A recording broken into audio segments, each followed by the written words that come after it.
Up and state the obvious, that's a very good basketball team. That team is very sound. They have a lot of weapons. They can beat you from the outside, they can beat you from the inside, and they have tremendous experience. They have guys that have played and been successful in a lot of basketball games. Was very, very impressed with their team. I thought our team in the second half continued to compete, even though we were down. We continued to compete, and we just have to take it from here. Go back home and start playing home games.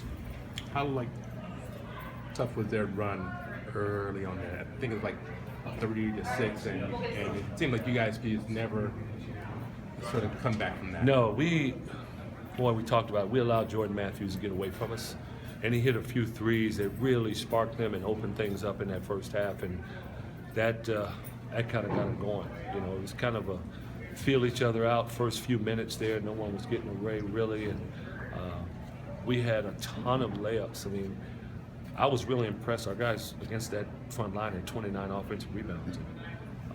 I was really impressed with that. Of course, there were a lot of shots to go after to rebound, but we were scrapping in there. But they began to hit those shots, got away from us. I thought we did a good job on Karnowski in the first half, but then he started to have his way a little bit in the second half. But all in all, I just was impressed that our guys, the way we competed and didn't quit in the second half. Were you surprised at how uncompetitive this game was in the first half, just in the opening minutes there? That wasn't the expectation. Yeah, I didn't think that it would be like that, and the way it got away from us. We talked to our team about Gonzaga is well known to make runs early in the game and bury teams right away, and it was just a little bit delayed tonight. The first few minutes we were there, because I've seen it go right from the beginning. But yeah, they got away from us. They're just a good team. Defensively, it seemed like times where defenders were losing their men, some backdoor cuts, maybe just some miscommunication. Is that an accurate observation? Losing our man, to me, was more in transition. Okay. Yeah, they got some backdoor cuts throughout the course of a game. Yeah, they did that here and there, but in transition, and talk about the keys for the game, one of the main keys was find them in transition. They got away from us in transition. That was the difference, opening up. Early, we also, even though we only ended up with 12 turnovers, we turned it over 4 or 5 times early.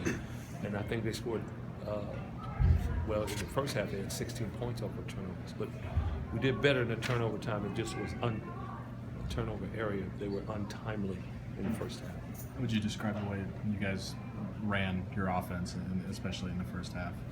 In the first half, just okay. Yeah, just okay.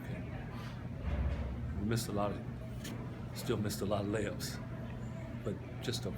Did you feel like you were getting the shots you wanted, or? We missed about 11 layups. Yeah, I mean, it seemed like you guys, it wasn't the defense that was necessarily making you miss. It was just shots weren't falling tonight. We've been shooting the ball as a team. Wow. 42% from 3 as a team. Tonight the ball wouldn't go in the basket.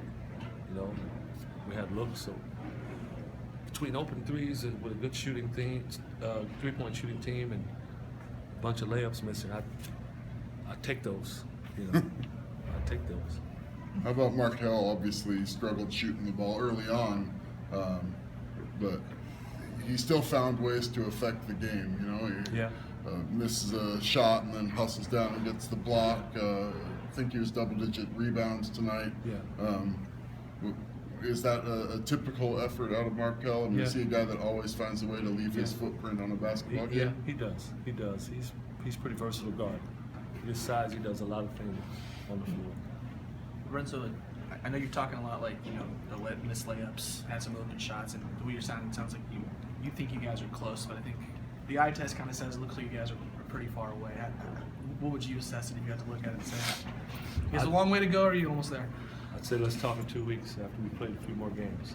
Well, you've already played a few more games. You've already played a bunch of games.